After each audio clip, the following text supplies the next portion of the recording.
Hey, it's SickBoy from the Gaminganarchist Collective, and I'm going to deal with a situation that's probably going to upset a number of people and probably have a lot of people angry at me, but damn it, I'm going to do it anyway.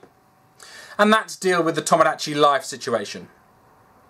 Now, the Tomodachi Life, if you're not aware, is all over the internet right now. It's on websites, it's all over Twitter. People accusing Nintendo of homophobia and of intentionally patching out a glitch to make you gay, to allow you to have a gay relationship.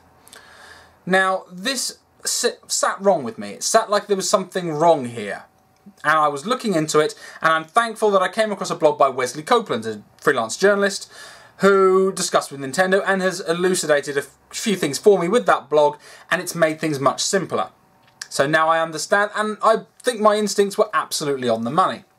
The situation being that in the Japanese release of the game, there was a glitch that meant when you imported Mii's from the previous versions of the game, versions that are not released in the West, there was a corruption of the save data, and it meant that it would randomise relationships between Mii's, and in some cases it would allow men to be married to men. Not women to be married to women, but men to be married to men. The problem with this glitch is it broke the game. The game didn't work anymore. You couldn't save it, couldn't boot it up, the game was ruined. So it was a game-breaking bug. So they fixed the game-breaking bug. Now, people have taken that from the Japanese translation of the original patch notes, and they've spread the story that Nintendo discovered the game allowed gay marriage and they patched it out because it was a weird bug and people were acting weirdly, and in some way implying that Nintendo think homosexuality is weird. From what I can tell, this is not the case at all. It's a case that Nintendo made the game, and the game has historically allowed characters to marry, and they didn't want to seem to get involved in the discussion or to be progressive in the way to allow gay marriage. Now, personally, I'm in support of gay marriage. In the UK, we now have a Gay Marriage Act. Some of my closest friends are getting married to their partners, and I'm very glad that their relationship can be considered as valid as mine in the eyes of the law. Now, you can agree with that or not agree with that. That's really irrelevant, and I do not want this to descend into an argument about whether you think gays should be allowed to marry or not. It's totally irrelevant to the point. The point I'm trying to make anyway. So, what has been happening is that people had discovered a workaround in the game to allow you to have same-sex relationships. Although not really, but apparent same-sex relationships. And this has been what's been happening when people have been seeing that people have been playing it and allowing gay marriage, and they've confused that with this glitch that happened before, because the glitch in fact broke the game. So what it meant that you could do is that you could have a male Mii and a female Mii, and you could cross-dress them as the same, one of them as the same gender, and allow them to marry.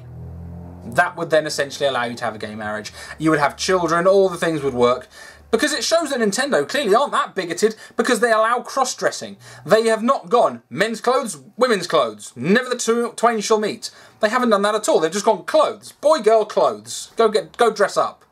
Yes, they didn't explicitly think let's allow gay marriage. But is it so awful that they didn't think of that? A lot of people are making videos saying that it is implicitly corrupting and upsetting children. Well, I have to say, how many shows are explicitly accepting of homosexuality? As in, main characters are explicitly gay all the time, and that is just considered normal. Not that often. Most stories, even Power Rangers had a gay plot line. They had a plot line where it's, this person's gay. Oh, he's gay. Oh, I accept him and now love him as an equal. And that's what they would do in fiction. That is the way that they would try and say that they want to, they believe that people should not be persecuted for being gay.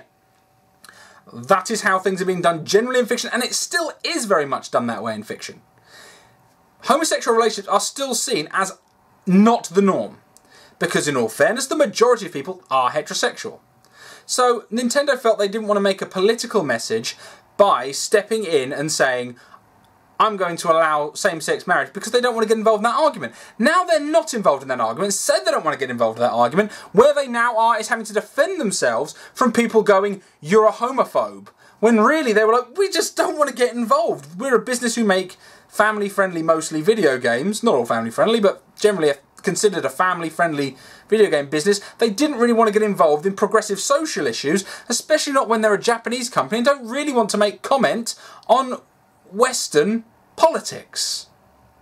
It seems to me that people are looking to find reasons to call Nintendo homophobic, and I really think that this is out of control. The facts are all in the description field. I'll include the articles that say it's all homophobic and wrong. I'll try and include the video of the person who said, please can I have gay interaction in the game. I will show you the patch notes translated from Kotaku, the blog, as much information as I've got for you to make your own opinion here, because it seems very much that what's going on is the echo chamber. People are just being told Nintendo are homophobic, they patched out gay marriage because they're homophobes, and people going, fucking homophobes! And that doesn't appear to be the case at all. And now on to another point that I really want to bring up. And that is the absolute hypocrisy of the people losing their minds over this situation. Now, as we know, sexism in gaming is a big topic right now. You just mention Anita Sarkeesian and people go crazy.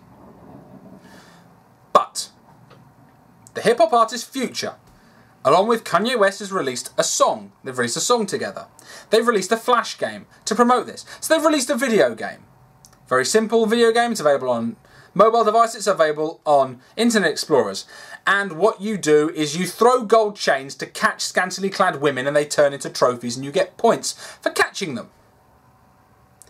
That in itself, if you want to play the game of is something homophobic, is something sexist, that is sexist if you want to play that game. Not one person has spoken about it. Not one person who chooses to denigrate Mario for being a sexist is turning to hip-hop music and going, I mean, this shit's out of hand. Look at this.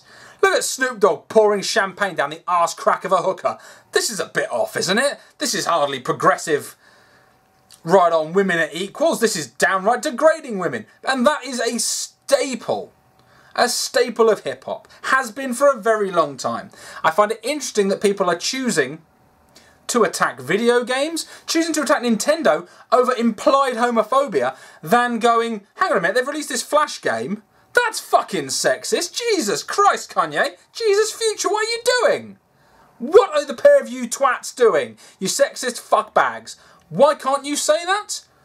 Is it because you're afraid implicit that you can't criticise a black hip-hop artist? I don't see why not. That in itself, that thing is sexist. It is sexist. People are making video after video after video and writing article after article and blog after blog saying how evil Nintendo is. When at the same time as this story went viral, this story popped up. I mentioned it. Anyone care to comment? Some of the people that I know that's disgusting. That is sexist. That's really fucking sexist. Is anyone talking about it? No, they're not, because they're too busy on the drama train whinging about Nintendo and making up stories. Making implications that not including that is harming gay children. Really? Really, you're going to consider that it has to be Nintendo's job to tell your children what their social conscience should be? That's your job. They didn't want to get involved, you've made them involved, now what do you expect them to do about it? Really? They capitulate? They're going to be considered corrupting children. And they're going to have all the right-wing Christian families are going to refuse to buy Nintendo products forevermore. They refuse to do it. Then what happens? All of the leftist side refuse to play it. While everyone else in the middle kind of goes, I don't really care. I mean, if I want to have a gay relationship, there are games that allow it. Gays that allow it, sorry, Freudian slip. There are gays that allow it, but there are also games that allow it. You know, and granted, unfortunately, most of those games are EA, and I refuse to play EA games on principle that they're douchebags. However, Sims, you can have gay relationships. Mass Effect allows gay relationships. God help the abomination that was Dragon Age 2, the action game. RPG, what's that? Allowed gay relationships. Also so did Dragon Age 1, which was actually a good game. But it's really telling that these people who consider themselves warriors for justice and righteousness and good are starting arguments over Nintendo and just making things up, when actually something that has now encroached in the gaming sphere. This is one of those few times that hip-hop culture has encroached on the gaming sphere.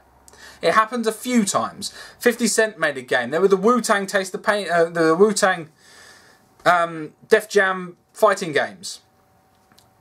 That's really pretty much it. You know, and then of course you had the strippers in GTA 5, where you had the kind of part of the, obviously a third of the game was all LA gangster culture related. there's very little of what you'd consider hip-hop culture appearing in video games in general. And that in itself is an explicit example of the sexism that is in hip-hop, which somewhat suggests that people who are going on about the sexism in games and how it harms children should be looking at music way before they open their damn mouth and demand money to investigate something that a game 30 years old may have made you think that women are vulnerable. Just saying, the whole thing smacks of hypocrisy and just jumping on things. Just the media being flat out bloody stupid. Anyway guys, thanks a lot for watching. Catch you guys later.